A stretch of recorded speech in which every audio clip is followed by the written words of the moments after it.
വാർത്തകൾ വിശദമായി. നഗരത്തിലെ കുരുക്ക് ഒഴിവാക്കാനുള്ള പ്രധാന മാർഗമായ MG റോഡ് വികസനം എന്ന് നടക്കുമെന്ന കാര്യത്തിൽ അനിശ്ചിതത്വം നീളുന്നു. പണം നൽകി സ്ഥലം ഏറ്റെടുക്കേണ്ടതില്ലെന്ന് കോർപ്പറേഷൻ ഭരണസമിതി തീരുമാനിച്ചതോടെയാണ് പദ്ധതി വഴിമുട്ടിയത്.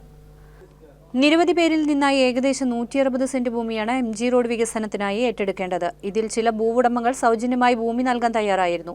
ചിലർ മാത്രമാണ് തുക ആവശ്യപ്പെട്ടത്. ഇവരുടെ ഭൂവില നിശ്ചയിക്കാൻ കഴിഞ്ഞ ഭരണസമിതി കളക്ടർക്ക് കത്ത് നൽകി നടപടികൾ പുരോഗമിക്കുകയായിരുന്നു.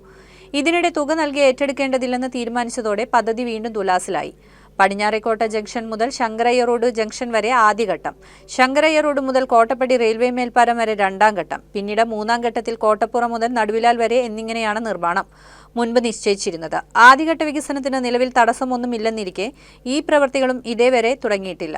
2021 മേയറായിരുന്ന MK വർഗീസും വ്യാപാരി പ്രതിനിധികളും സംയുക്ത വാർത്താ സമ്മേളനം നടത്തി ഉടൻ ആരംഭിക്കുമെന്ന് പ്രഖ്യാപിച്ച പദ്ധതിയാണിത്. കേരളത്തിലെ ഏറ്റവും വലിയ ഷോപ്പിംഗ് ആഘോഷം ഇനി നിങ്ങളുടെ സ്വന്തം സീമാസിൽ. തൃശൂർ, അങ്കമാലി ഷോറൂമുകൾ ഇന്ന് തന്നെ സന്ദർശിക്കൂ.